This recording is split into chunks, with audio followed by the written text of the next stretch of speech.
Good morning friends. दोस्तों, आइए आज के वीडियो में हम लोग क्षेत्रमिति से क्वेश्चनों को सॉल्व करते हैं।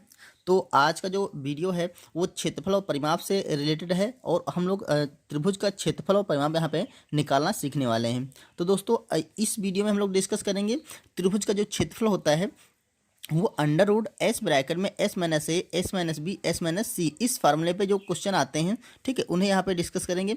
दोस्तों देखिए, ये फार्मूला तब यूज करते हैं जब हमें त्रिभुज का तीनों भुजाएं दे रखी होंगी, ठीक है, जब त्रिभुज की तीनों भुजाएं दे रखी होंगी। जैसे देखिए, ये एक ट्राइंगल दे रखा है ए बी सी, तो इसकी जो भुजाएं हैं, कोण ए के सामने वाली भुजा ई जो बी सी है इसको हमने ए मान लिया, और जो बी कोण के सामने वाली भुजा है इसको हमने बी मान लिया, और सी कोण के सामने भुजा है इसको हम सी मान लिया। इसकी जब लंबाइयाँ दे रखी होंगी तो हम त्रिभुज का क्षेत्रफल कैसे निकालेंगे, उसका जो फार्मूला है वो है अंडर रूट के अंदर एस ब्रैकेट में एस माइनस ए, दूसरे ब्रैकेट में एस माइनस बी, तीसरे ब्रैकेट में एस माइनस सी। सो सिंपली याद करने का तरीका है एस, ठीक है, एस माइनस ए और फिर एस माइनस बी फिर एस माइनस सी, ठीक है, आसान सा दोस्तों याद हो जाएगा। और ये पूरा ध्यान रखिएगा, इसको रूट के अंदर है, ठीक है, जहाँ पर एस बराबर है ए प्लस बी प्लस सी बटा 2, ठीक है। जो एस है, क्योंकि देखिए हमें क्वेश्चन में तीनों भुजाएं दे रखी होंगी, ठीक है, तीनों भुजाएं दे रखी होंगी, लेकिन हमें एस निकालना पड़ेगा। एस का मतलब होता है अर्ध परिमाप। जो एस यहाँ पे है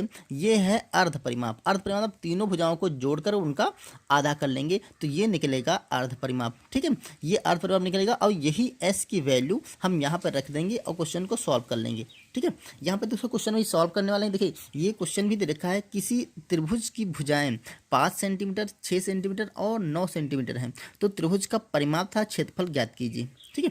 दोस्तों यहाँ पर एक चीज़ और देख लेते हैं हम, परिमाप। तो जो किसी भी आकृति का जो परिमाप होता है वो उसकी जो चारों भुजाएं, मतलब 4 भुजाएं 3 भुजाएं जितनी भी भुजाएं हों, ठीक है, उन भुजाओं को हम जोड़ देते हैं, वही हमारा परिमाप हो जाता है। इसके लिए अलग अलग जो आकृतियां होती हैं उनके अलग अलग फार्मूले होते हैं। जैसे वर्ग का परिमाप अलग होता है, त्रिभुज का परिमाप अलग होता है, और पंचभुज का परिमाप, तीन सबके जो फार्मूले होते हैं वो अलग अलग होते हैं।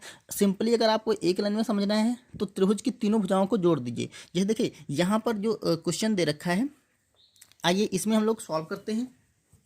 देखिए, ये त्रिभुज की भुजाएं हैं, तो हम मान लेते हैं जो ए भुजा है वो आपकी है 5 और बी 6 सेंटीमीटर है और सी आपकी है 9 सेंटीमीटर, ठीक है। तो हम सबसे पहले त्रिभुज का निकालते हैं परिमाप। तो परिमाप बराबर हो जाएगा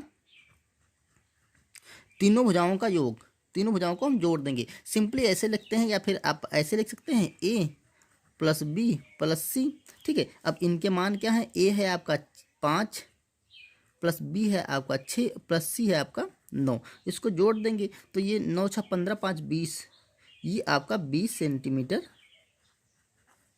परिमाप आ गया, ठीक है। ये तो परिमाप निकल गया। अब हमें क्षेत्रफल निकालना है, तो क्षेत्रफल निकालने के सबसे पहले चाहिए हमें एस, ठीक है। देखिए, इसका और किसी तरीके से हम क्षेत्रफल निकाल ही नहीं सकते जब तक त्रिभुज की तीनों भुजाएं और वो भी असमान, और त्रिभुज के बारे में कोई जानकारी नहीं कि त्रिभुज कैसा है, समबाहु विषमबाहु या समकोण, कोई त्रिभुज के बारे में कोई जानकारी नहीं है। तो हम सिंपली यही फॉर्मूला लगाएंगे, इससे निकालेंगे। तो देखिए सबसे पहले हम निकालते हैं एस मतलब अर्ध परिमाप। तो एस बराबर क्या हो जाएगा, देखिए इसमें क्या होता है, ए प्लस बी प्लस सी बटा 2। तो ए प्लस बी प्लस सी मतलब ये परिमाप होता है, इसका अर्ध परिमाप इसका आधा कर देंगे। तो यहाँ पर हम 20 और बटा 2 कर देंगे तो ये आ जाएगा हमारा 10, ठीक है, ये हमारा 10 निकला। अब हम क्या करते हैं, फार्मूला डायरेक्ट रखते हैं। तो जो क्षेत्रफल होगा ऐसे लिखते हैं, त्रिभुज का क्षेत्रफल बराबर अंडर रूट के अंदर हमारा होगा एस, एक बार फार्मूला लिख देते हैं इससे और रिवाइज हो जाए, एस ब्रैकेट में एस माइनस ए, दूसरे ब्रैकेट में होगा एस माइनस बी, तीसरे ब्रैकेट में होगा एस माइनस सी, और ये सब कुछ रूट के अंदर होगा। अब देखो इसमें मान रखते हैं, तो इसमें जब मान रखने का नंबर आता है तो देखिए ए की वैल्यू है यहाँ पर, सबसे पहले अंडर रूट लगाते हैं और एस का मान यहाँ पे 10 रखते हैं, ठीक है। अब आप चाहे तो डायरेक्ट घटा सकते हैं। देखिए 10 माइनस ए करेंगे, 10 माइनस 5 करेंगे तो यहाँ पे 5 बचेगा। ये आप ऐसे लिख सकते हैं 10 माइनस 5, दूसरे ब्रैकेट में होगा 10 माइनस 6 और तीसरे ब्रैकेट में होगा 10 माइनस 9, ठीक। अब देखो यहाँ पर क्या निकल के आ रहा है, रूट के अंदर 10 तो रहेगा। अब यहाँ पर देखिए कोई चीज़ नहीं दिख रहा, एक गुणा हो रहा है, 10 में से 5 गया तो 5 बचेगा, गुणा 10 से 6 गया तो 4 बचेगा, गुणा 10 से 9 गया तो 1 बचेगा। अब देखो ये क्या आ गया, 5, इसको गुणा कर लेंगे, 5 चक्कू 20, 20 कम 20 और 20 दाम 200, तो ये आपका जो आ जाएगा 200 सेंटीमीटर स्क्वायर। ठीक है, तो यही इस त्रिभुज का परिमाप निकलेगा जिसकी भुजाएं 5 सेंटीमीटर 6 सेंटीमीटर सॉरी क्षेत्रफल निकलेगा जिसकी भुजाएं 5 सेंटीमीटर 6 सेंटीमीटर और 9 सेंटीमीटर होंगी। ठीक है दोस्तों, सदैव क्षेत्रफल को हम सेंटीमीटर स्क्वायर में रखते हैं क्योंकि जो भुजाएं कहीं ना कहीं भुजाओं का स्क्वायर हो जाता है, इस वजह से हम सेंटीमीटर स्क्वायर में रखते हैं। कभी भी क्षेत्रफल रखिए और जो परिमाप होता है उसको हम सिंपल सेंटीमीटर में रखते हैं। अगर देखिए इसका यूनिट अगर सेंटीमीटर दे रखा हो तो सेंटीमीटर यहाँ पे लगाएंगे, यहाँ पे भी सेंटीमीटर लगाएंगे। अगर यहाँ पर यूनिट मीटर में दे रखा होगा तो यहाँ पे मीटर मीटर कर देंगे। अगर यूनिट किलोमीटर में दे रखा होगा तो यहाँ पर यूनिट जो लगाएंगे वो किलोमीटर और किलोमीटर लगाएंगे। ठीक है, यहाँ पर स्क्वायर करेंगे, यहाँ पर यूनिट का सिंपल रखेंगे। ओके, तो दोस्तों ये था ये क्वेश्चन। आइए एक और क्वेश्चन देखते हैं। यहाँ पर देखिए क्वेश्चन दे रखा है किसी त्रिभुज की भुजाएं 3, 4, 5 के अनुपात में हैं तो उसका क्षेत्रफल क्या होगा यदि परिमाप उसका 24 सेंटीमीटर दे रखा हो। अब देखो हमें उसने त्रिभुज की डायरेक्ट भुजाएं नहीं दी, इनडायरेक्टली उसने अनुपात में दे दिया कि 2, 3 और 4 और 5 के अनुपात में हैं और देखिए उसका परिमाप दे दिया।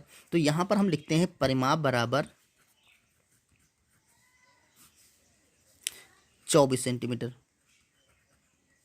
अब देखो हमें क्या कह रहा है वो परिमाप अनुपात में भुजाएं दे दी, तो पहले सबसे पहले हमें भुजाओं के मान ज्ञात करना पड़ेगा। जब तक हमें भुजाएं नहीं पता चलेंगी तब तक हम क्षेत्रफल निकाल नहीं सकते। अब यहाँ पर परिमाप उसने दे दिया, हमें पता है परिमाप होता क्या है।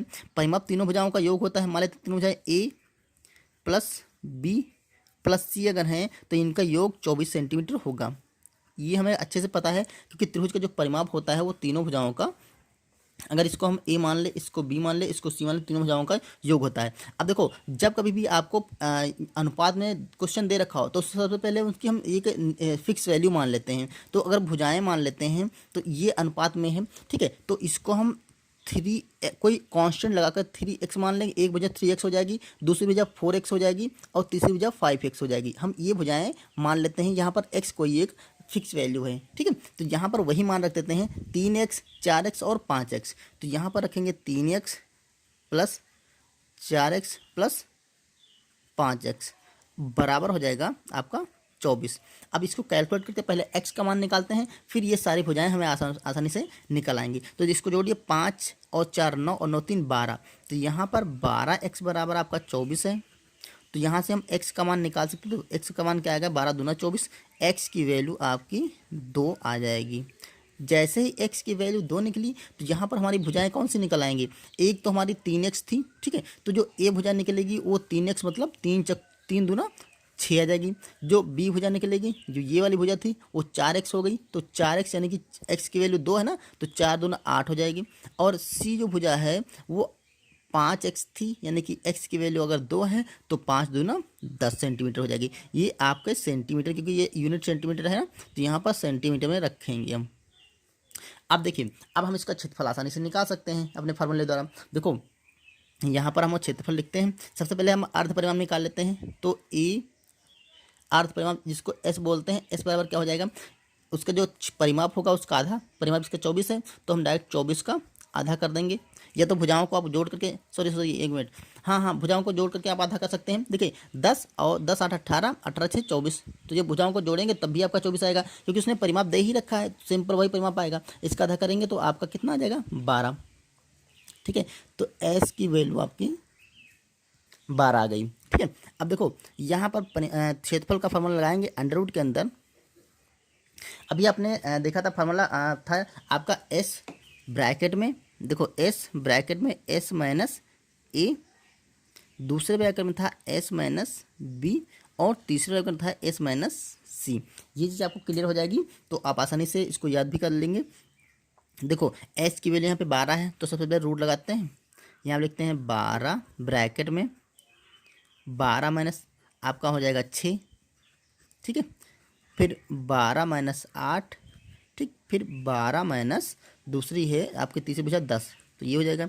अब इसमें मान सारे रख दिए, अब इसे कैलकुलेट कर लेते हैं। तो यहाँ पर तो 12 12 रहेगा, मल्टीप्लाई बाय यहाँ पे 6 आ जाएगा, मल्टीप्लाई बाय यहाँ पर 12 से 8 जाएगा तो 4 बचेगा, मल्टीप्लाई 12 से 10 जाएगा तो आपका 2 बचेगा। तो देखिए यहाँ पर आ गया आपका 12 12 छंग 72। ठीक है, और यहाँ पर 4 दूना 8 तो 72 अंडर रूट के अंदर हो जाएगा आपका 72 गुणा 8। तो ये आपका निकल के आएगा 8 दूना 16 और 8 सती 56 1 57। ठीक है, 576। अगर 576 का रूट निकालेंगे तो ये आपका निकलेगा 24। तो यही इसका क्षेत्रफल हो जाएगा 24 सेंटीमीटर स्क्वायर।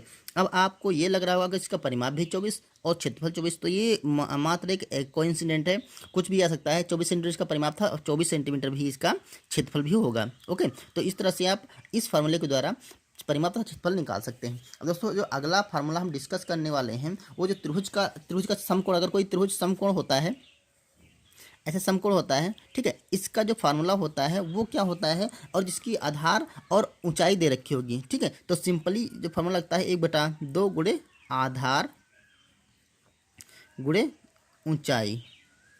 ठीक है, तो हम अगले वीडियो में ये फार्मूला डिस्कस करने वाले हैं। ओके, अगर ये वीडियो आपको पसंद आया तो इसे लाइक जरूर कर दीजिएगा, चैनल पर नए तो सब्सक्राइब कर लीजिएगा। मिलते हैं नेक्स्ट वीडियो में नेक्स्ट क्वेश्चन के साथ, तब तक के लिए धन्यवाद।